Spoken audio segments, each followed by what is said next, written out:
Hi, welcome to the Java programming step-by-step video tutorial.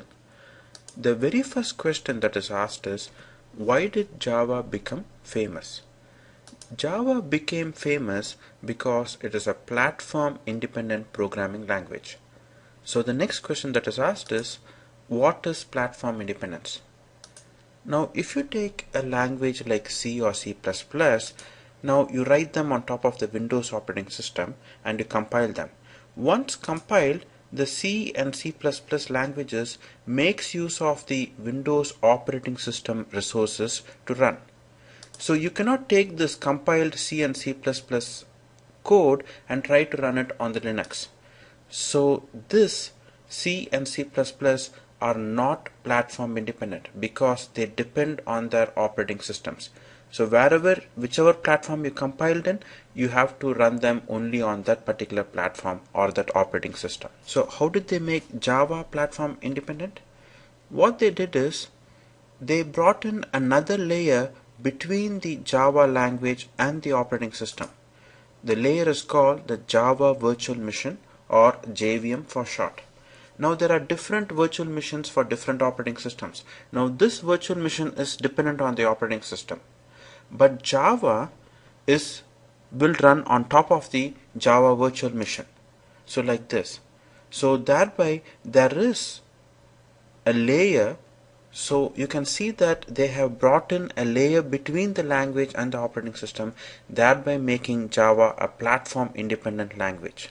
Java was originally created for creating programs for your mobile phones, your refrigerator and your TV and your cars and all those things. Since all these various devices had different types of operating system, they decided that they want a language which is platform independent, and they hit upon this idea called the Java Virtual Machine.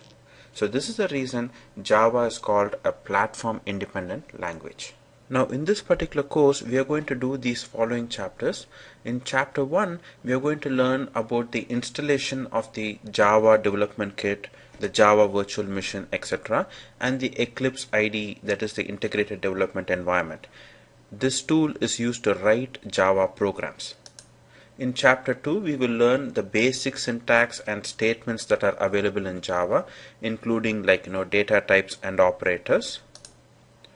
Then we will do like a few exercises and then a small review of all the topics we had done in chapter 1. In chapter 3 we are going to learn about the class and object. We are going to learn the various, how to write a method. We are going to learn how to write a method, the method signature, and constructors. In chapter 4 we are going to be introduced to the object-oriented programming concepts, especially what makes a language object-oriented programming language. We are also going to learn about encapsulation and data hiding and polymorphism and overloading. Now with all the concepts we had learned till chapter 4, we are going to do a small sample project using the Java programming language. Then we will do a quick review of all the topics. In chapter 6 we are going to learn about inheritance, that is we are going to learn about abstract classes, interfaces, and like the super keyword and the concept of overriding. In chapter 7 we will be introduced to collections, that is list, array list, hash map, and generics. And then we will have a quick review of all the topics we did till then. In chapter 8 we will look at various types of exceptions, that is try, catch, finally, and throws. Chapter 9 we will look at the final keyword, the static keyword, and variable arguments, and then we will finish off this entire course with a final review. Chapter 1 we will learn how to install Java and Eclipse IDE. To install Java you need to install something called the Java Development Kit, JDK. It will install the compiler, virtual machine, and related files. Now you can write Java programs in Notepad, but it will be very difficult to program. You need to remember syntax, etc., and if there are any issues you need to know how to go catch those issues. So the industry uses a free tool like Eclipse and NetBeans, etc. We will use Eclipse, and we will take a look at it very soon. So we need to install the Java Development Kit and Eclipse IDE. So to install Java, go to Google and type in Java JDK download. So it will take you to like a site called Java SE downloads or something. Click on it. Now here you can see that you can go to the latest version, that is Java Standard Edition 7. You can see that this is the JDK and this is the Java runtime environment. If you install JDK, it will install JRE too, so you don't have to worry about it. So just click on download here for the JDK. Once you click on download, it will tell you, like, it will ask you what kind of operating system do you have. You accept the license agreement and then you decide whether you have a 64-bit or a 32-bit. If you have a 32-bit operating system, then you select this. If you have a 64-bit, select this. To find out what kind of operating system you have, you can right click on My Computer, or if you have Windows 7, you can right click here on this computer, click on Properties, and here you can see that the system type is 64-bit. If you have XP or Vista, just right click on My Computer and click on Properties. You will be able to see how many bits is your operating system. Now I have like a 64-bit operating system, Windows 64-bit. So here I'm going to click on this and then save this particular file. Now after saving your file, double click on the file and open it. This is likely to take some time. The wizard is pretty simple and straightforward. You can just click next, go through everything. It will install it in program files, Java JDK 1.7. If you want to change it, you can change it, but I suggest you leave it as it is. Click next. So here you can see that the development kit has been successfully installed. Now once you have installed the Java development kit, you can install the Eclipse IDE, that is the integrated development environment, which will make writing your Java programs easy. So in Google you can search for Eclipse IDE and then it will take you to this particular website.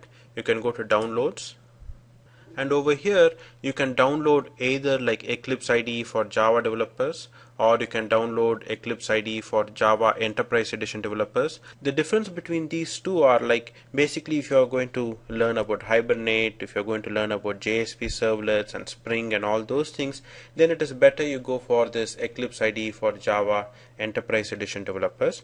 But if you're going to pretty much stick with Java, basic Java, then Eclipse IDE for Java developers is more than enough. Or you can download the classic Eclipse also. So you can either download the 32-bit or the 64-bit. So once you download the 64-bit or 32-bit Eclipse Java Enterprise Edition, all you have to do is right click, extract files. You can install WinRAR to extract files, and then just click on OK, or you can extract it anywhere. It's just a direct extraction. So in my case, I have extracted to this Eclipse folder in C drive. All you have to do is come here, create a shortcut for this Eclipse, create a shortcut and paste it to your desktop. Right click, create shortcut. Once you have the shortcut here, you can pull this to your desktop. Or you can cut and paste it to your desktop. Or if you want, you can leave it here itself, and then you can double click on this Eclipse to start Eclipse.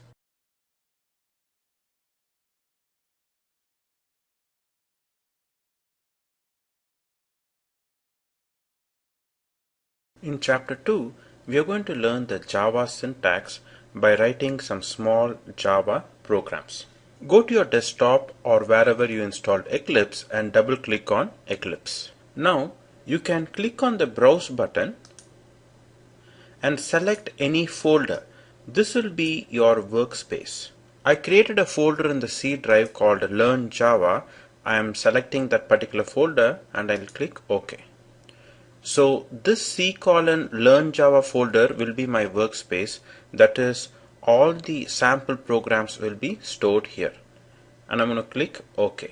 You can close on the welcome screen. The very first thing that you have to do is we have to create a project. So let us click on File, New, and then here select Project. Now we want to create a Java project. So select Java project and click Next. Here we can give any project name. I'm just going to name this project as first project. Now you can keep everything as it is, like use default location, and the environment is Java 1.7. Click next, and then you can click finish. It will ask you some like, do you want to open the Java perspective? Say yes. So now we have a project, and if you click here right next to the project, you will see that it has a source folder. The SRC means is a source folder where you can store all your Java programs. Now before writing any Java program, let us create something called as a package. A package is nothing but folders in Java. We can right click on the source, click new package, and create a package like day1.examples and click finish. Now these packages are nothing but folders in Java.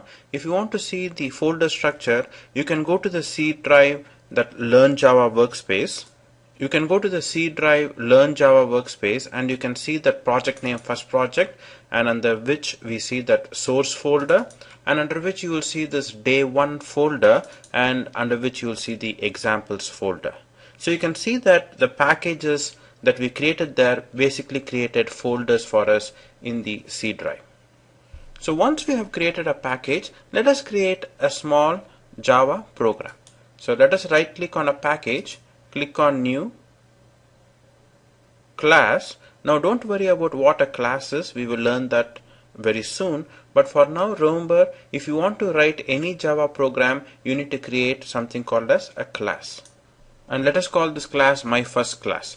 Now remember, while creating the class name, you need to use a capital letter. The class name starts with a capital letter, and then the subsequent words will also have to be capital letters. For example, my M is capital, and then first class F is capital and C is capital.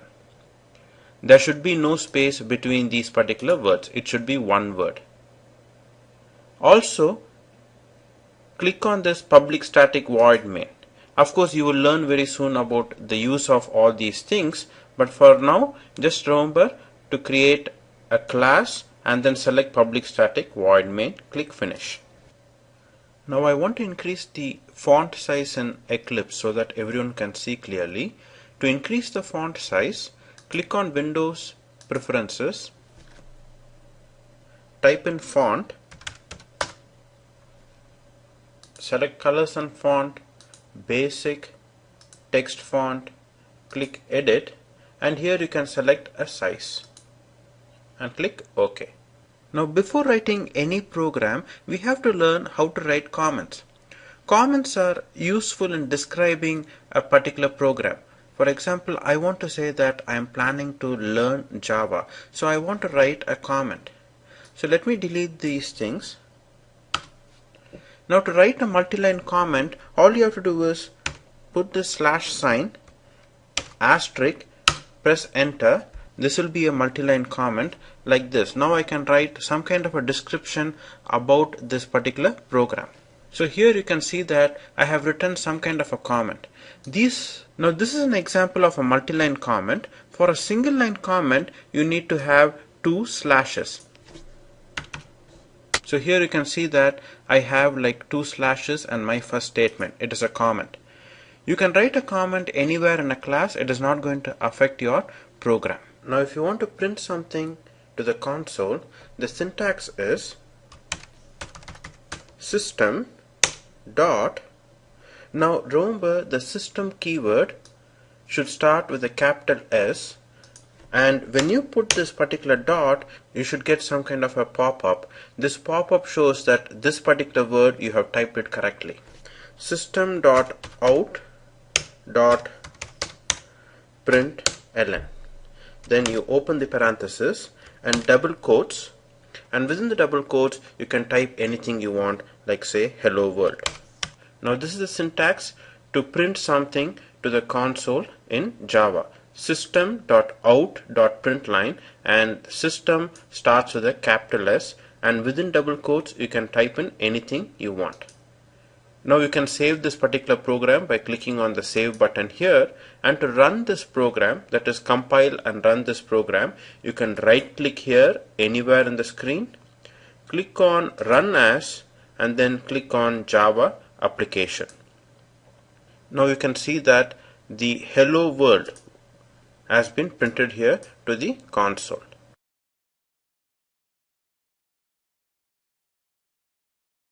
Now suppose you want to add two numbers. So to add two numbers, we first need to declare two numbers. That is something like this. So here we have declared two numbers, like say integer x equal to 10 and integer y equal to 20. This x and y are called variables. Variables can hold some data. Now this integer is called the data type. That is, this integer x can hold any whole number. So your next question may be like, what if I want to hold a decimal number? What if I want to hold like a character or a string or something like that, like a text? We will see all different types of data types later on. But for now, remember, integer data types can hold any whole number. And then we can say something like integer c equal to x plus y. Let's say integer result equal to x plus y. And then we can print result. Now to print result, once again it is system.out.println. Now there is a shortcut to write system.out.println. You can say type SYSO and keep the control key pressed and press the space bar like this. And then you can say result. Now you can save this program and run it. Right click, run as Java application, and you will see that the hello world is printed and the result of 30 is printed. You can also say result equal to within double quotes and then plus result. So what this will do is it will print out, save it and run it.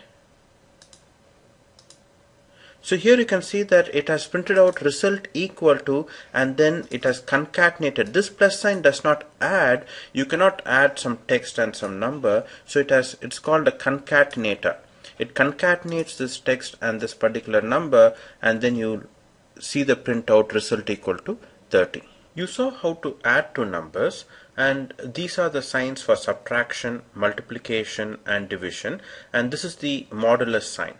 The modulus sign is used to find the remainder. For example, if you have like integer x equal to 10 and integer y equal to 3, int result equal to x mod y, what happens is 10 mod 3, the remainder is 1. That is, 3 goes in 10 3 times. 3 3s are 9, the remainder is 1, so the result will be 1. You can right click, run as Java application, and you can see that the result is equal to 1.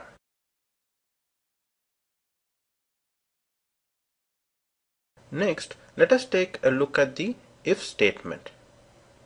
We can always expand and collapse this package explorer by clicking here. So to learn the if statement, let us do another example. Right click on the package, new class, and then over here let us type example if. Select public static void main, click finish. We don't need these statements. Let us delete them. So imagine I have two numbers, two variables, integer x equal to 20 and integer y equal to 20. An if statement goes something like this. You read this as if x is less than y. This symbol is for less than, to see if the value of x is less than y. Then I want to print out SYSO control space print x is less than y. Let us write another if statement. If x is equal to y. The way you say equal is you have to say equal to equal to. If x is equal to y, that means if the values of x and y are the same, x is equal to y. Let's check if x is greater than y. Now let us save this. You can either click here or you can press on control key and keep the control key pressed and then click on the S key, control S. We'll save it, or you can click on this particular save button. Now let us run this. Right click, run as Java application, you will see that x is equal to y has been printed. The reason is x is 20 and y is 20. It will come and check if x is less than y. Well, x is not less than y because 20 and 20 are equal to each other. Then it will come and check if x is equal to y. If x is equal to y, yes, both of them are equal, then it will print x is equal to y. It will also go and check if x is greater than y. Well, x is not greater than y, so it will not print this particular statement. So you just learned the if statement. But of course, if you notice, this is an inefficient way of writing a program. The reason is, it is checking if x is less than y, then it is checking if it is equal to y, then it is checking if it is greater than y. So it will run all these three statements. You can use an else statement to make it more efficient. Like this. You can say, if x is less than y, system.out.println x is less than y, else if x is equal to y, system.out.println x is equal to y, else if x is greater than y, then system.out.println x is greater than y. Now the advantage of this is, of writing a statement like this, is like it will come and check if x is less than y. If it is less than y, well, it will print it out. But in this case, it is not less than y. It will come here, else if x is equal to y. So since it has matched the condition, it will print this and it will come out of it. It will not go check else statement, because only if this fails, it will go to the next else statement. So you are saving that fraction of a second for the compiler. So let us save and run this. So you can see that you get the same answer, but then the compiler did not check this particular condition. And for the last condition, you really don't have to use this if statement. You can simply say like else system.out.println x must be greater than y. The reason is, so here you can see if x is less than y, else if x is equal to y, print this. Else, well, I am sure if it is not less than y and if it is not equal to y, it should be greater than y. Save and run this. You will get the same answer. As a new Java programmer, one of the most confusing things is the small issues like when to put the semicolon, when not to put the semicolon, when to use this curly braces and when not to use the curly braces, etc. Remember, these things you will know by experience. But for a general rule, any complete statement will end with the semicolon. For example, you see that int x equal to 20 is a complete statement. Whereas the if statement is not a complete statement. I am checking there is going to be some kind of a code. If x is less than y, I want to do something else. So I will not end this with a semicolon. This is like some kind of a main method, so I cannot end this with a semicolon. Same way, whenever you open a curly brace, you must make sure that you close that particular curly brace. These are called curly braces. You can always check if a curly brace is closed by clicking on a curly brace, and you will see a small square box here on top of the one which is open. Same way, if I click on this, I will see a square box here, so that you can make sure that every open curly brace is closed. Same thing goes for if I click on a curly brace over here, the closing curly brace is shown. And these are called parentheses.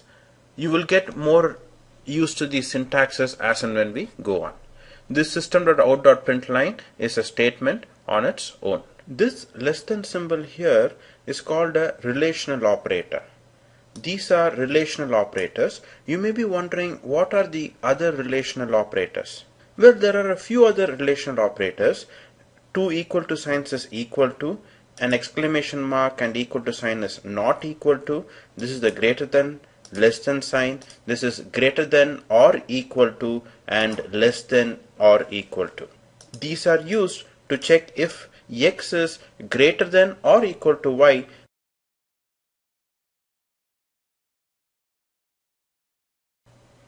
Next, let us learn how to do a for loop. Let us create a class called example for. The for statement syntax goes something like this. For int I equal to 0, semicolon, I less than or equal to 10 semicolon I plus plus, all these within parentheses, then open curly braces, press enter, it will automatically do the closing curly braces, and here let us print out I. A for statement, you can see that has three parts. The initial value, that is int I equal to 0, the condition, that is loop through this as long as I is less than 10, and then the incrementer or decrementer of y. So the very first time the value of I has been declared as 0. So it will come here and it will check, is I less than 10 or less than or equal to 10? Yes, 0 is less than or equal to 10, so it will come here and it will print whatever, it will execute whatever is there within these curly braces. So it will print out system.out.println I equal to 0. Then once again it will go into this particular for statement. Now when it goes here for the next time, you can see that it reads this I plus plus. That means the value of I has been incremented by 1. I plus plus is nothing but I equal to I plus 1. Writing I plus plus is a short form of writing something like this, I equal to I plus 1. If you want, you can say I equal to I plus 1 right here. So it will start printing out like 0, 1, 2, 3, it will keep incrementing I till I's value reaches 10. When it reaches 10, what will happen is, yes, I's value is 10, so 10 is less than or equal to 10. Yes, it is equal to 10, it will print 10, but next time it comes, I's value will be 11, but 11 is not less than or equal to 10, so what will happen is it will come out of the loop. So in this case, it will print from 0 to 10. So let us save this and run this. Right click, run as Java application. You can see that I can increment, I'll expand the screen. You can see that I's value has been printed from 0 to 10. I equal to 0 to 10. If you want to print from 0 to 9, all you have to do is remove the equal to sign and then run this. You can see that I's value has been printed from 0 to 9. You may be wondering, like, is there any other symbol like this plus plus sign? Is there anything else I should know? You can either use a plus plus sign, which is like will increment the value, or you can use a minus minus sign to decrement the value. Let us try using the minus minus sign. Let us put the initial value of I as 10, and we will check. We will print till I is greater than 0, and then we will say I minus minus. Let us save this and run this. So here you can see that it started out printing I equal to 10, and then it kept reducing the value of I by 1 till I became 1. Since 1 is greater than 0, it printed it, but 1 minus minus is 0. Once I reached 0, it came out of this loop.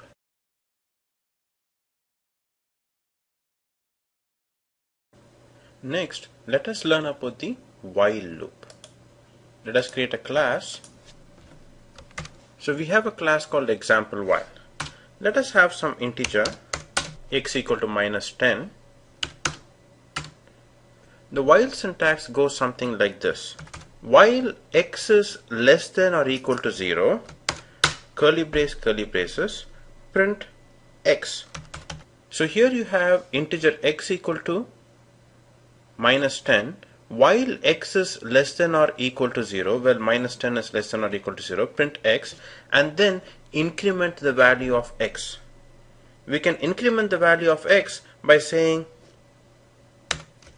x plus plus, which is nothing but x equal to x plus 1.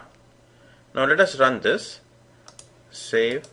So if you look at the result, x started at minus 10, and then like, is minus 10 less than or equal to 0? Yes, it is less than or equal to 0. So print out x equal to minus 10. Then it will come and increment the value of x by 1. So minus 10 plus 1 is equal to minus 9. So is minus 9. It will go back here. Is minus 9 less than 0? Yes, it is. It will print out x equal to minus 9. So it keeps printing out till x reaches the value of 0.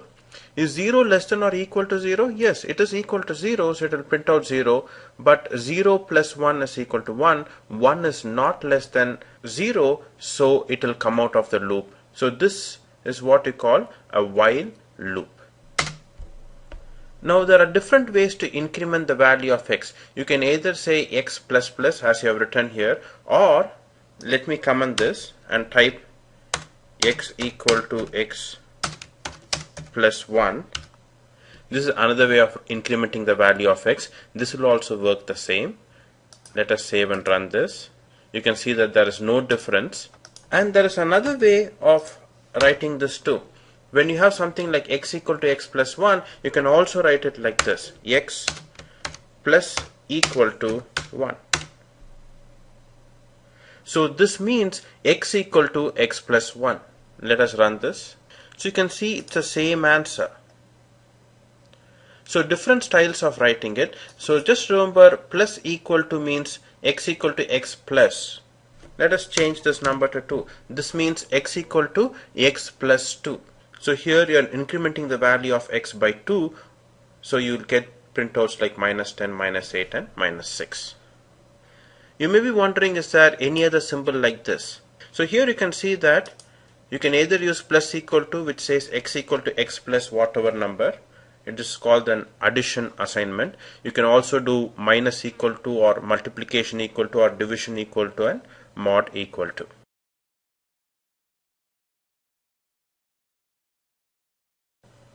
Next, let us learn about the do while statement. Let us create a class called example do while. Let us declare some integer x equal to 10. The do while syntax goes something like this: do curly brace, and then your while statement comes here. While, let's say x greater than 0, and then a semicolon here. And inside these curly braces, I want to print out x, and I will reduce the value of x. So let us run this and see how this works. So here you can notice, when I run this, it starts printing out x equal to 10, that is x equal to 10, do, and then it will come in here and it will print out x equal to 10. X minus minus will reduce the value of 10 by 1, that is 9. It will check, is 9 greater than 0? Yes, 9 is greater than 0, so it will come back to the loop and it will print out x equal to 9, and then it will come here, reduce the value of 9 by 1. It will come and check if 8 is greater than 0. Yes, it will go back here and print out 8, so on and so forth. So it will print till x equal to 1, and then x minus minus of 1 is 0. Is 0 greater than 0? No, it will come out of the loop. So this do while is very similar to the while loop. Do not forget to put the semicolon right here. So what is the difference between while loop and do while loop? Well, for a while loop, you can see that it first checks for the condition. It checks if x is less than or equal to 0, and then it goes and prints it. Whereas for do while, it will first print the statement, it will do all the work, and then it will check for the condition. So the main difference is the do while statement will run at least once. For example, if x is equal to minus 10 here, even though minus 10 is not greater than 0, this statement will still run. It will still print out x until minus x by 1.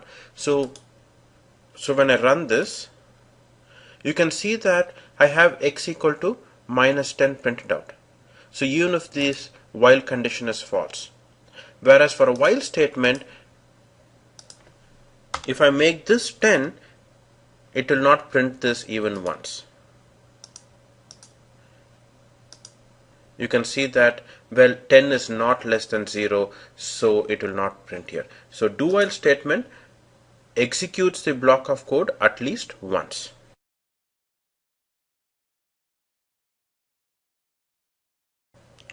Next, let us learn about and or statements. Let us create a class called example and or. Imagine I have two numbers, integer x, integer y. I can declare two variables like this, and then I can assign numbers to x equal to 10 Now imagine I want to check if both these numbers are positive numbers, that is x and y are positive numbers. The way to do it is if x greater than 0 and y greater than 0, curly brace and close curly brace. So the way you read it is x greater than 0 if x greater than 0 and these two ampersand sign is referred to as AND. If x is greater than 0 and y is greater than 0, then print both numbers are positive. Else, if check if at least one of them is positive number, that is if x is greater than 0 or y is greater than 0. The way to write it is the OR symbol is the two pipe symbol. You can find this pipe symbol right above your enter key. You have to press the shift and the key above your enter key. So you read this as else if x is greater than 0 or y is greater than 0. At least one number is positive. Else, well, I don't have to check if both of them are not greater than 0 and at least one of them is not greater than 0. That means both must be less than 0. That is, both numbers are negative. So let's save it, Ctrl S and run it. Right click, run as Java application. So here you can see that at least one num is positive is printed because x is 10 and it is a positive number. So this is the AND and OR statement. Now this will work even if you have like a single ampersand and a single pipe symbol. This will work the same. So what is the difference between this single ampersand and double ampersand is, this double ampersand is called a shorthand. Now what is a shorthand is, imagine I have x as minus 10 and y as positive 10. Now it will come here and will check if x is greater than 0. Well, is x greater than 0? No, it is not greater than 0.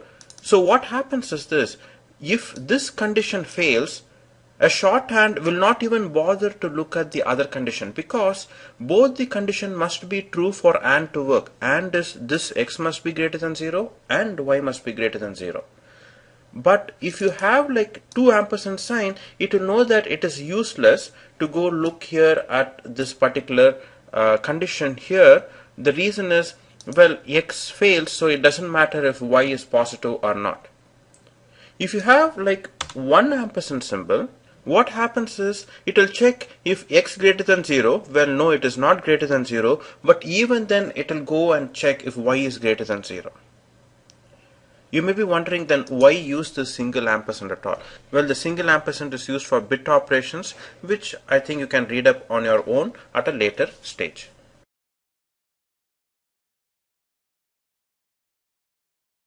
Next, let us take a look at the switch case statement.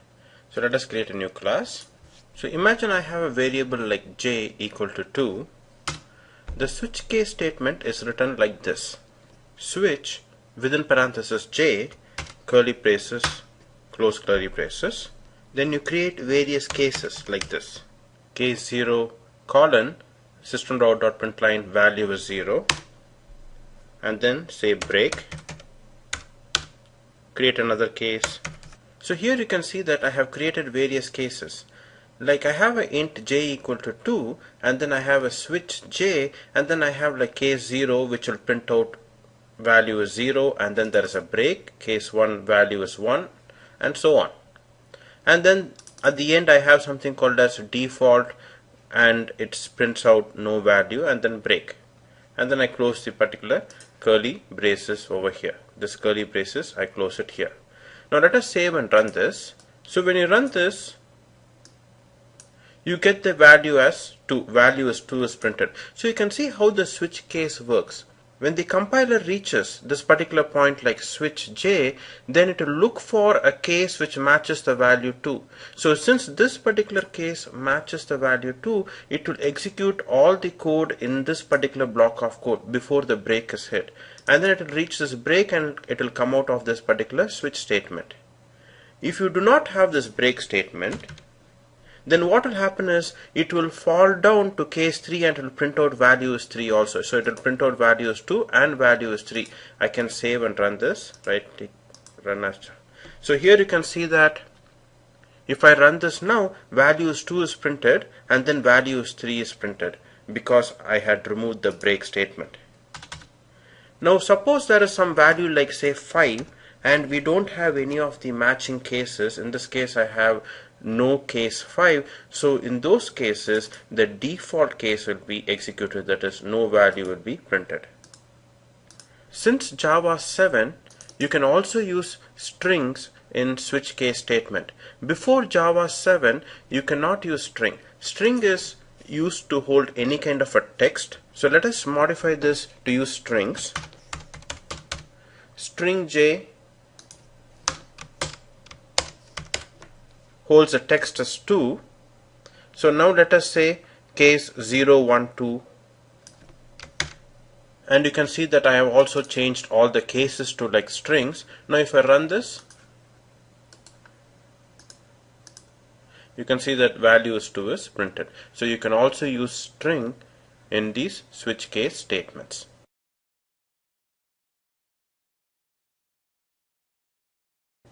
Next, let us take a look at arrays. So here I have a new class called example arrays. Now what are arrays? Imagine I want to store a bunch of data. I can store data like this. So here I'm storing some data, that is integer a equal to 10, integer b equal to 20. I'm also declaring like variables like c, d and e, and I'm storing c as 30, d as 40, e as 50. Like I can have them in one line, I can have them in multiple lines, it doesn't matter. So I can store a bunch of numbers like this, but this doesn't look like an efficient way of storing numbers. I want to store 5 numbers. This doesn't look like an efficient way, and I'm likely to run out of variable names too. So another way to do it, maybe I can do the same thing like this. So let me comment out this block of code. To comment out this block of code, you can just select it, click on source, and then say add block comment. So this whole thing will be like blocked. So here I have like int a1 equal to 10, a2 equal to 20. Like this I can declare all the numbers, but this still does not look efficient. So what is an efficient way of storing large amounts of data, uniform data? So to do that, let me block this code. An efficient way of storing large amounts of uniform data is called arrays. So if you want to store a large amount of data, the best way to store the data is, so here I have declared an array of a. So how you declare an integer array is you say integer square brackets a equal to all the numbers that you want to store in an array. Once you declare something like this, what happens is internally Java will create a boxes like this. Since we named the array a, it will label the boxes like this. So here you can see that we create an a array and it has 5 numbers. So Java internally will create 5 boxes, 1, 2, 3, 4, 5, and it will label the boxes as a of 0, a of 1, a of 2, a of 3, a of 4. This is read as a of 0, a of 1, and it will put those 5 numbers in these boxes. So this is an array, an efficient way of storing a bunch of homogeneous data. So if you want to access some data in this array, all you have to do is try to print out like say a of 2 and a of 4, it will print out 30 and 50. So let us print out something from the array. So here you can see that I am trying to print out a of 2 and then there is a space and then I am trying to print out a of 4. Remember, arrays always start at 0, so a of 2 will print out, this is a of 0, a of 1, a of 2, 30, and then a of 4 is 50. So let us save this and run this. So you can see that 30 and 50 are being printed out. Now you may ask, like, what if I want to loop through all the numbers and print out all the numbers in the array? To loop through all the numbers, you can use something called as a for each statement or an enhanced for statement.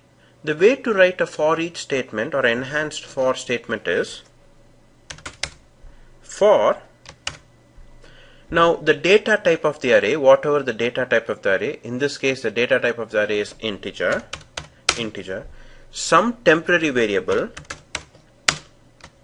colon, and then the name of the array A, curly braces, and inside this you can print out the temp variable. So what happens in this case is, let us save and run this. You can see that all the values in the array, that is 10, 20, 30, 40, 50, have been printed. So how this enhanced for work is, the very first time it comes and sees this for int temp colon A, it takes the first value of A, the first value of the array A, and puts it in temp, and then it is printing out temp. The second time it loops through, it takes the second value of A and puts it in this temp, and then it prints out temp. So this is an enhanced for statement. Of course, it is not required that whenever you declare an array, you should immediately give all the numbers in that particular array. You can first declare an array and then you can assign numbers to it, like this. So in this case, I have declared an array called X, and I am saying like new int of 5. That means this X array will have 5 numbers. So immediately Java behind the scene will create 5 boxes and label them as X of 0, X of 1 till X of 4. Remember, arrays always start at 0. Now, since we have just declared the array, like here, and since that array X does not have any values, by default it will put the value 0. So here you can see that 0 is the value available. Of course, you can always assign data later, like this. So here you can see that I am assigning X of 3 is 25 and X of 0 as 12. So X of 0 will be 12 and X of 3 will be 25. Let us loop through this particular array. I can have some temporary variable. So here I have some temporary variable temp2. I'm going to loop through this X array and I'm going to print it out. Let's save and run this. To differentiate between this printout and this printout, I'm just going to have this dash dash dash printed in between. Save and run. So here you can see that it is printing out this other array with 12, 0, 0, 25 and 0.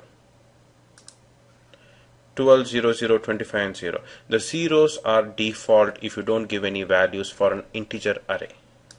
Of course, you can create any type of arrays. You can also create string arrays if you want. So here I have a string array called st, which has 1, 2 and 3, and I can loop through string arrays. So you can see that it is printing out 1, 2 and 3. Same way I'm creating an empty string array, and inside which, so here I'm creating an empty string array inside which I'm placing the text 25 and text 12. You can see that these are not numbers. I have put them within double quotes. So let's save and run this. So same way here I'm declaring a string array of 5 and I'm putting the text 25 and text 12 in the string array of 3 and string array of 4, and I'm looping through this particular string array. Now the one big difference between declaring a string array and declaring an integer array is, I told you if you declare an integer array, by default all the values will be 0 and then you can assign numbers.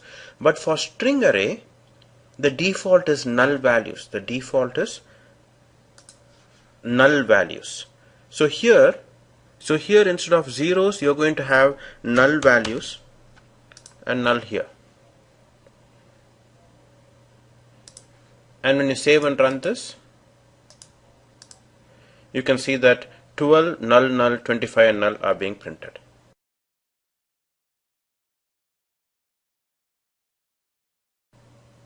Next, let us take a look at a two-dimensional array. So here I have a class called example2dim array. Now arrays need not be one dimension like this. That is, you have like one array of numbers. It can be two-dimensional. What does it mean by two-dimensional? Two-dimensional arrays are a kind of a matrix.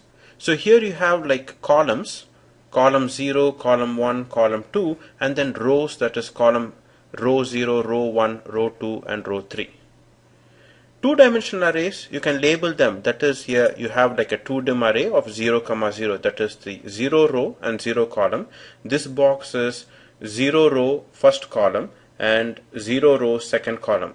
Here it is row 1 and 0 column, row 1 and 1 column.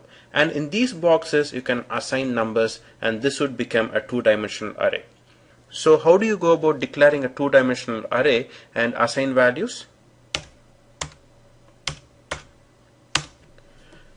You can declare a two-dimensional array like this: int 2 square brackets, like an array name 2dim, and then new int of how many rows do you want and how many columns you want.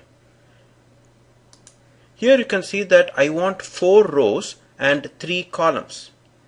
So what I did is I named the array as 2dim and I said 4 rows and 3 columns. 4 rows, 3 columns. Now to assign data to this array, I can assign it like this. So here you can see that I am assigning the second row first column as the number 10. So the second row first column will be assigned the value 10. So like this I can assign data to any of these boxes. I can also use 2 for loops to assign data automatically like this. So here you can see that I have a loop within a loop. I have a for int I equal to 0, I less than 4, and then I plus plus, and inside this I have like for int j equal to 0, j less than 3, j plus plus. And now I'm going to say, so here I am saying like two-dimensional of I comma j is equal to temp, and the temp value, initial value is 10, and then I am incrementing the temp value, that is temp plus equal to 10, that is temp equal to temp plus 10. So how this works is, the very first time I will be 0 and then j will be 0. So two-dimensional of 0 comma 0 will be 10. Then the temp value will increment by 10, that is temp will be 20. It will go here and first it will go into the internal loop. That is I will still be 0 but j will increment by 1, so it will be 1. So 0 comma 1 will be 20. So you will have data like this. So 0 comma 0 will be 10, 0 comma 1 will be 20, this is the I and this is the j value, and here it will be like I value will be 0, next loop j value will be 2, and then the temp would have incremented to 30. So once j reaches 2 and then it increments to 3, it will come out of this loop, it will go back to this for loop, and I value will now be 1. So now it will once again come back. It will come back to this j, and j will start at 0 because now I is 1 and there will be a fresh j loop. So here it will be like two-dimensional of 1 comma 0, and that will be like the temp value. So it will take the latest temp value. So once that entire loop is done, it will fill up these boxes with these numbers. Suppose you want to see the printout, you can always redo this.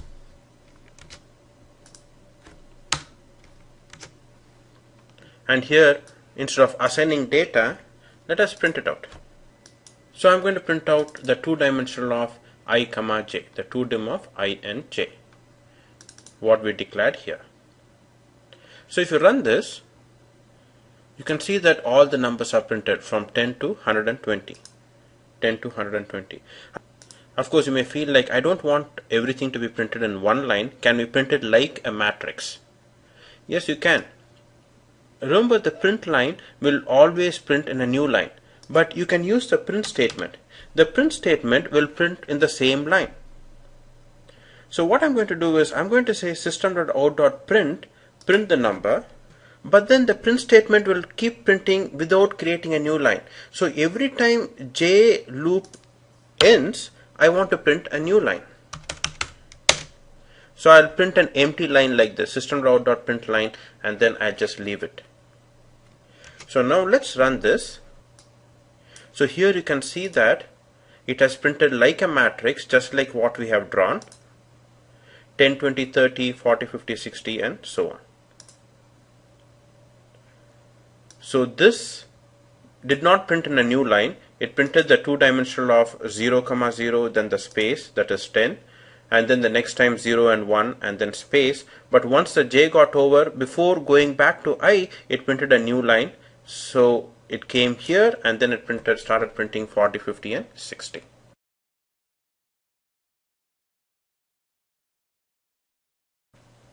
Next, let us take a look at string manipulation. String is used to hold any text. So for example, I have a string x equal to James Dean. If I want to concatenate string, I can do it like this. So this statement will print hello space and then it will concatenate it with James Dean to print out hello James Dean. If I want to convert the string into uppercase, I can say x dot to uppercase. Now like this, there are so many different methods. You can see here, when I say x dot, you have all these methods that you can do with. That is trim, uppercase, like substring and all those things. We will take a look at few of these string methods. X dot to uppercase will convert that particular string into uppercase. So x dot substring of 2 will print everything from the second character. Now what is the second character? Remember, when you have string x equal to James Dean, we'll internally create an array of characters like this. So you have like James Dean, each in their own boxes, and it will label it as x of 0 to x of 9. So when you say x of substring of 2, it will take from the second character, that is x of 2, till the rest of the word. So mes space Dean will be printed. When you say x of substring of 2, 7, then what happens is it will print from the second character up to but not including 7. So it will print mes space and then D, up to but not including 7. So here you can see that mes space D has been printed. X dot char 3 will print out the character at the third position, that is E will be printed. Now sometimes what happens is you may get a number as a string. For example, you have a string age equal to 37, which is basically a string, and then string salary equal to 78,965.83. Now if you have a number as a string, you cannot manipulate it. That is, if I want to divide age by 2, or if I want to multiply age by 2, I cannot do that. So how do I convert a string into a number? Well, we have a concept called wrapper classes. If you want to convert some kind of a string into an integer, this particular age into integer, you can do something like this. You can say integer.parseInt, and then you can pass this particular string. So what this will do is, this particular class called integer will take the string of age 37 and it will convert it into an integer and it will assign it to A. Now this you can divide by 2 if you want to. So here you can see that I am taking this particular salary which has a decimal number and I am converting it into a double number, double.parseDouble. And then I'm passing the salary, and then whatever the double value I get, I can multiply with 0.15. I cannot do like divide by 2 here. It will give me an error. It will say that you cannot divide string by 2. But I can convert that particular string age into an integer and then divide it by 2, and I can assign it to A. Or I can say add 2 for this. So now if I run this, you can see that I got 39 as the answer because I've added 2, and I'm getting 15% of the particular salary, that is 11,000. So this is called wrapper classes. There is a wrapper class for every primitive data type. Of course, the next question will be like, okay, we saw integer and you just introduced double to us to hold decimal places, and you also showed us a string which holds text. What are the other data types that Java has? Java has 8 primitive data types: byte, short, int, long, float, double, character, boolean. Now out of these, you will be using mainly integer for holding any kind of a whole number. An integer can hold a whole number of this range. If you want to hold any decimal values, you can use a double. And for holding true or false, you can use a boolean. Now string is not a primitive data type, but then use string to hold text values, that is string x equal to hello world or any text values. You will not be using byte, short, and long. You can use long if you have like a really long whole number. And for all decimal places, you can use double instead of a 32-bit float. So once again, you will mostly use integer to hold a whole number, a number without any decimals, or you can use long. And for using decimal, use double. For text, use string. For true or false value, use boolean.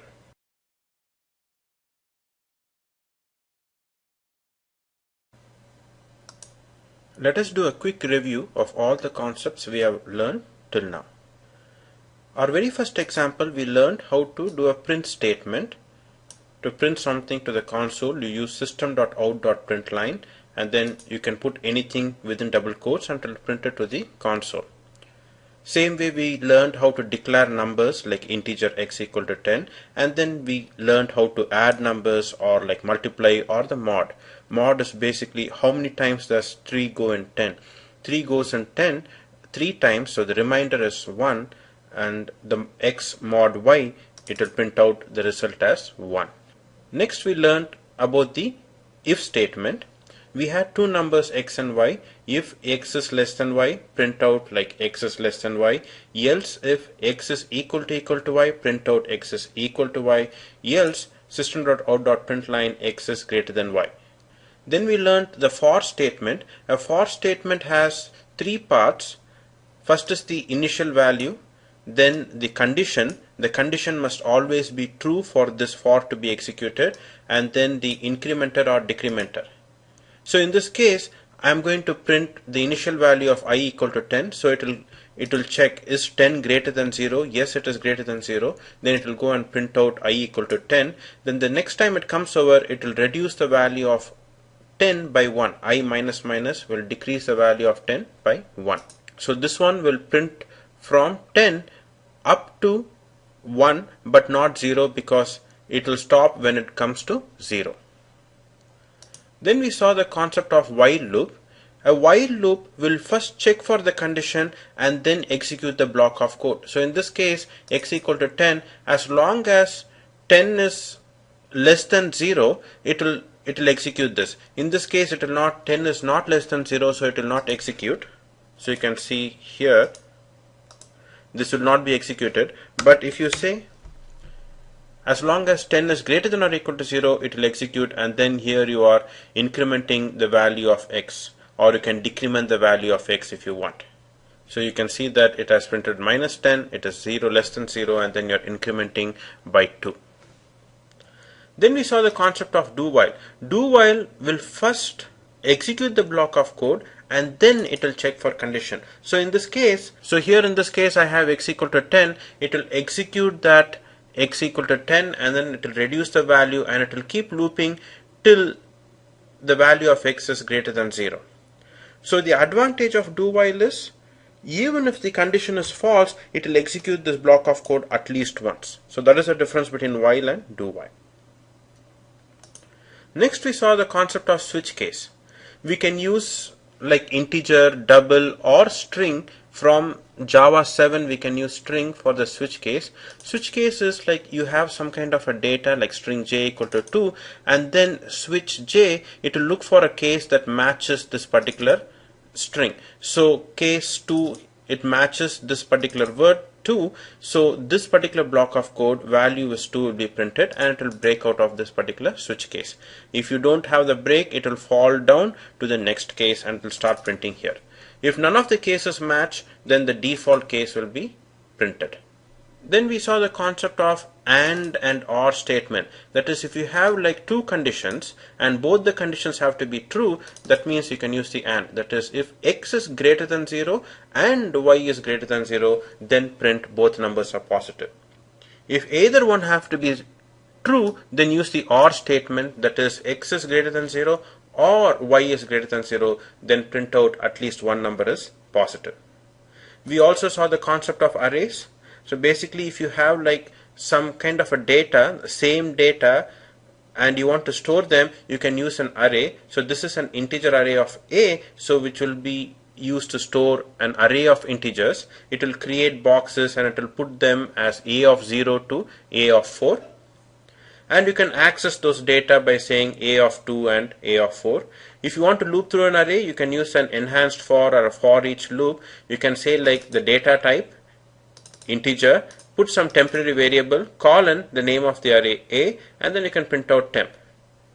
You can also declare arrays and then assign values to those particular array boxes. If you don't assign some value, by default it will take 0. And same way you can loop through this particular array too. You can also create string arrays if you want. Here you are creating a string array, and of course while looping through a string array, the data type of this array is string. You put a temporary variable, colon the name of the array, and then it will print out temp. And same thing happens for, you can declare a string array and you can loop through those string array. Of course, if you don't assign any value to a particular box, by default for string array it will be null value.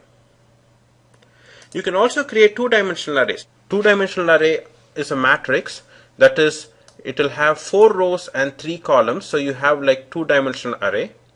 And you can assign data to two-dimensional arrays like this. You can say like row and column, and you can assign some data. You can use a loop within a loop to assign data or to print a two-dimensional array. Then we also saw the concept of strings, that is how to manipulate strings, how to concatenate strings, use some of the string methods, get the substring and find what are the characters. And we saw the concept of wrapper classes, that is, if you have some data, some number that is as a string, that comes to you as a string, then you can always convert that into a number so that you can manipulate that number.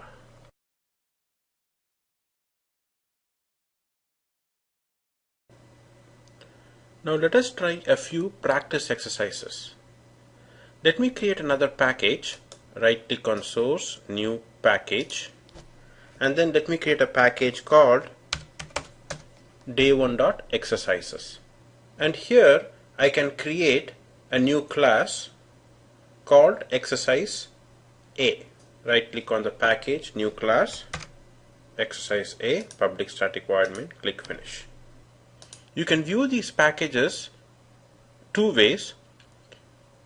Click on this, click on package presentation. You can either view them in a flat manner, that is, it will show like day1.examples, day1.exercises, etc. Or you can view them in a hierarchical manner. Click on package presentation and say hierarchical. So what happens is it will say like day 1, and within which it will show you all the packages and the methods or classes inside those particular packages. So for this first exercise, let us take a look at this data. Imagine I have this data, that is salary and tax rate. I want to write a program to calculate the tax. Now up to $15,000 the tax rate is 10%, from 15,000 to 40,000 the tax rate is 20%, and above 40,000 the tax rate is 30%. So write a program to calculate the tax. Imagine we have a salary, a double salary equal to 78,678.65. We want to see if this particular salary falls within those particular range. So let us have another variable called tax, and let us use a series of if statement to calculate the tax. So here you can see how we have solved the problem. We declared some kind of a variable called tax equal to 0.0, and then we are checking if the salary is less than 15,000 or less than or equal to 15,000, then calculate the tax as salary times 0.10, 10%. If the salary is less than or equal to 40,000, then calculate the salary at 20%, else calculate the salary, it must be, if it is not less than 15,000 and if it is not less than 40,000, it should be more than 40,000. So above 40,000, calculate the salary at 30% and print out the tax. So let us save and run this. So here in this case, it will calculate the salary at 30% of 78,000. Suppose I have like 10,000 as a salary, it will calculate it as 10%. You can see that 10% of 1,000, 10,000 is 1,000. If I say like 20,000 salary, it will calculate it at 20%. That is 4,000, which is 20% of 20,000. So we used a simple if-else statement to calculate the tax. For our next exercise, let us try to solve this problem. Imagine I have a string array called numbers, which basically has numbers but they are present as strings. That is, you have like 10 but it is within quotes, basically it is a string. Imagine I want to find the sum of all these numbers. Well, how do I go about solving it? Let me first declare a variable int total equal to 0, and let me try to loop through these numbers, loop through these string data. So we can use an enhanced for loop. Now I cannot say something like this. This will not be acceptable. I cannot say total equal to total plus temp because temp is a string. So how do I convert this particular 10 into an integer? I can use a wrapper class. I can say something like this. I can say total equal to total plus integer.parseInt of temp. That means I take the very first 10 from this array, which is in temp, convert it to an integer, and then I'll add it to the total. So the next time it comes over, the 20 will be taken into temp, and then you convert the 20, and the 20 plus 10 total will be 30. So on, we can add all the numbers. Of course, a shorter way of writing this is you can simply say total plus equal to integer.parseInt.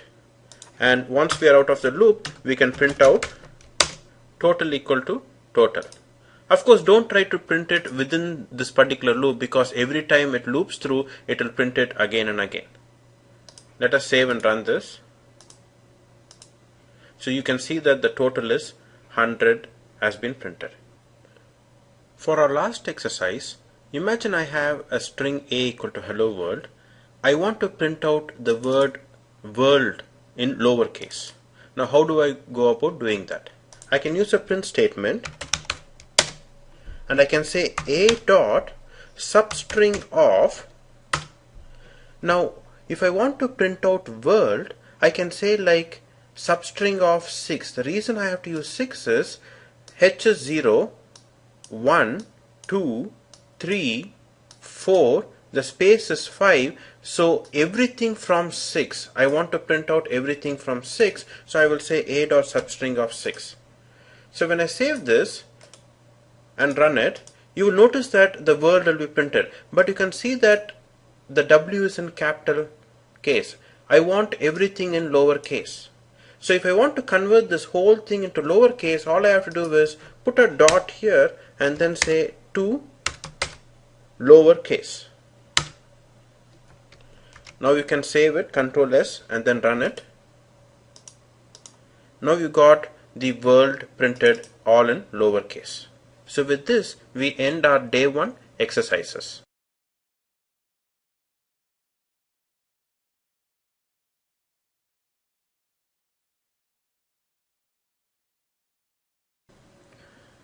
Next, let us take a look at the concept of class and object.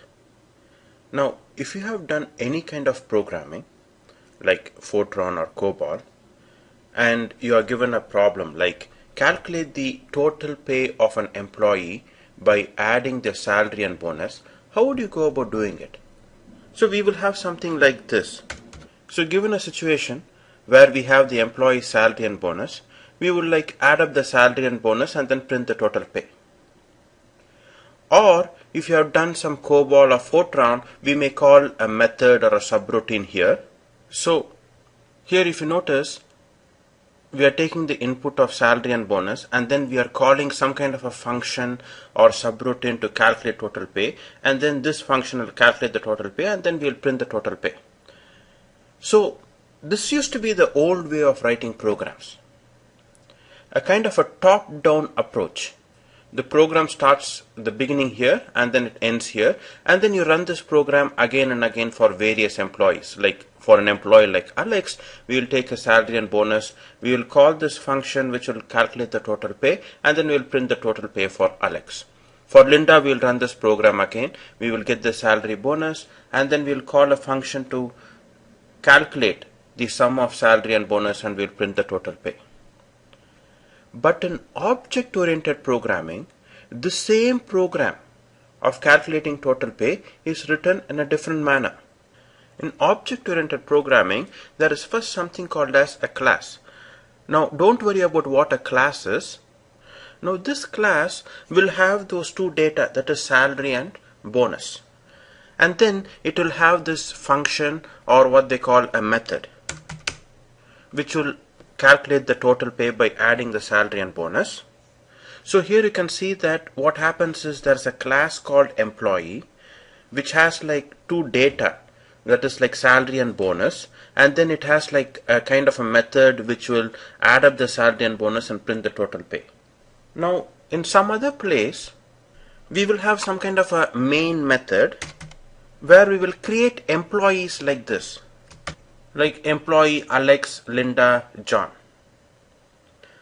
Now if you remember, this syntax is very similar to this, like integer x comma y comma z. Like we have integer x comma y comma z, we will have employee Alex comma Linda comma John. Now if you remember, when you say integer x comma y comma z, that means x can hold an integer, y can hold an integer, and z can hold an integer. That is, you can assign some integer to x, you can assign some integer to y. Same way, when you look at this, when you say employee Alex comma Linda comma John, that means Alex can hold an employee, Linda can hold an employee, and John can hold an employee. Just like x can hold an integer and y can hold an integer. So what does it mean by holding an employee? Now when you say int x, that means x can hold an integer, and when you say employee Alex, that means Alex can hold an employee. That means Alex will have his own salary, will have his own bonus, and will have his own calculate total pay. That means you can say Alex dot, since employee has a salary, Alex will also have a salary. Dot salary equal to say 90,000. Alex dot, since employee has a bonus, Alex will also have a bonus, 20,000. And since employee has a method called calculate total pay, Alex will have a calculate total pay method. So what happens now is, when Alex calls this calculate total pay method, it will call this method called calculate total pay, and it will add up the salary and bonus. But whose salary and bonus will it add? Since Alex is the person who calls this particular method, it will add up Alex's salary and bonus, that is $90,000 and $20,000, and it will print out over here 110,000. Same way for Linda, Linda will have her own employee. That is, Linda is a type of employee, so Linda will have access to her own salary, her own bonus, and she can call her own calculate total pay. That is Linda.salary, and Linda can call her own calculate total pay. So over here, when Linda calls calculate total pay, what happens is it will come here and it will add up salary and bonus. Whose salary and bonus? Since Linda is the person who called this method, it will add up Linda's salary and bonus, and it will print out $120,000. This Alex, Linda, and John are what you call objects. This Alex, Linda, and John are what you call objects. So what is an object? So an object can be defined as a copy of a class. So if you notice, Alex is nothing but it has a copy of the class employee. Because employee has salary and employee has bonus, Alex will also have a salary, also will have a bonus, and Alex will have its own copy of calculate total pay method. Since Linda is a type of employee, that means Linda has a copy of employee. That means Linda will have her own salary, her own bonus, and her own calculate total pay method. So an object can be defined as copy of a class, and some people even call it instance of a class. So if that is the case, what is a class? A class is a template for an object. A template, the meaning of template, if you remember, like if you use MS Word document, you can create new documents from like templates, existing templates, and then you can type in your own letter. So same way, this is nothing but a template.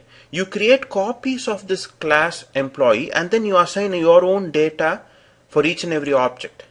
So a class is nothing but a template for an object. Now what does a class usually contain?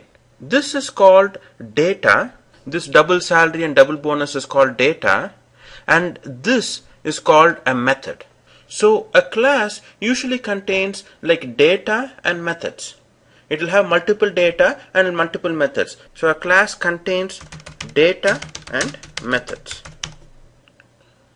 Now let us look at another example. This time I will have a class called box, which will have like two data, length and width, and which will have a method. So if you look at this class box, it has two data, length and width, and it has one method called calculate area, which basically multiplies the length and width and it prints out that particular area. So to make use of this class, I will create objects of this class. So here I have created two objects of this box class, that is UPS and FedEx. And since UPS is a type of box, UPS will have its own length and width, and FedEx will have its own length and width, and UPS will have its own calculate area, and FedEx will have its own calculate area.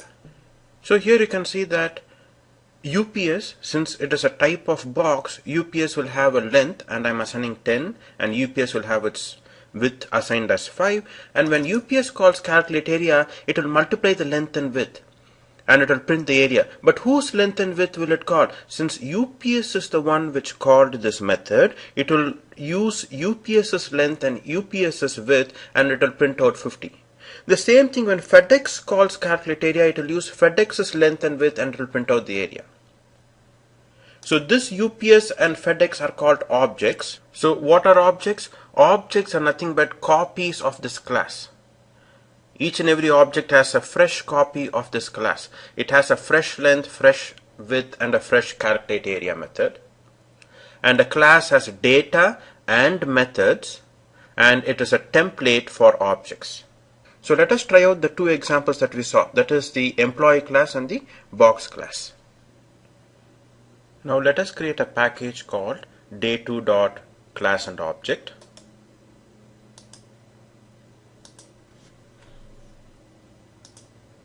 And in this, let us create a new class called employee. You need not check this public static void method. So in this class employee, we are going to have like a salary, bonus, and a calculate total pay method. So now if you see, I have this class called employee with salary and bonus, and then I have this method called calculate total pay, which adds up the salary and bonus and prints out total pay equal to the total pay. It is giving me some kind of an error. Now, to remove this particular error, you have to put this void in front of this method. Now, you may be asking me, what is this void?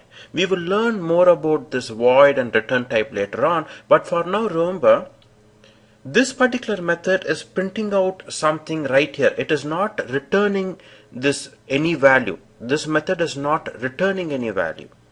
So void means that this method is not sending any value anywhere else. It is just printing it out right here. Of course, we will see more uses of void later on. Let us save this class. And let us create another class in the same package, and we'll call this like test employee.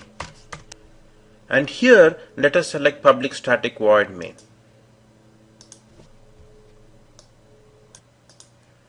In this main method, we are going to create objects of employee. Now to create objects of employee, you can either do something like this.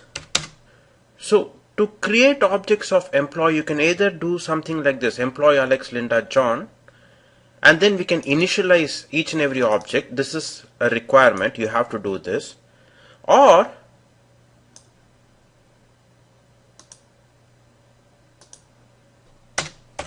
you can say employee Alex equal to new employee. So this new employee is required. You are initializing the object. So once you have created this employee objects, Alex, Linda, and John, you can assign the salary and bonus for each and every object and call the calculate total pay. You can say Alex dot, and here you will immediately see salary bonus. So that means this Alex object has a copy of salary, a fresh copy of salary that you can assign. Alex dot bonus equal to Alex dot calculate total pay. So when you say Alex dot, these things must come.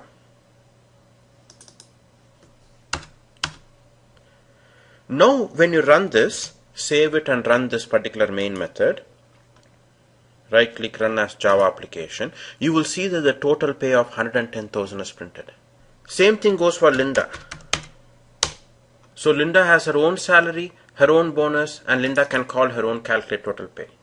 And when you save and run it, you will get this Linda's total pay printed right here. So let us try out the other example, the box class, and create box objects. I'm going to right click on this package, new class. So in this box class I have like a length, width, and a calculate area method, which basically multiplies the length and width and then prints out area equal to area. And to test this box class, I'm going to create a test box class with the public static void main method. I'm creating two objects of box, UPS and FedEx, and I'm going to assign the length, width, and I'm going to call the calculate area method. So when you run this box class, this main method in the box class, right click run as Java application, you will see that the area is 50 for this UPS and area is 42 for this FedEx. Now a few conventions while creating classes. Class name should always start with a capital letter. Now these are conventions, not a rule. It will work even if you have a lowercase e here, but then follow the convention so that your code looks neat. For data, data always starts with a lowercase. Now if you have two words like salary of employee, that means the next word will start with the capital letter. So you can have data like this, salary employee or something like that. Then the next word will start with a capital letter. But if you have only one word, it's all lowercase. Same thing goes with the method name. You start with the lowercase, but the subsequent words you will have capital letters. Like calculate, total pay, T and P are capital. So here also if you notice the double total pay, the T is small letter, but the P is capital letter. Also, if you have like lots of classes opened here and you feel like, I want to close the others, you can just right click on the class and say close others. So you'll have only one class open at a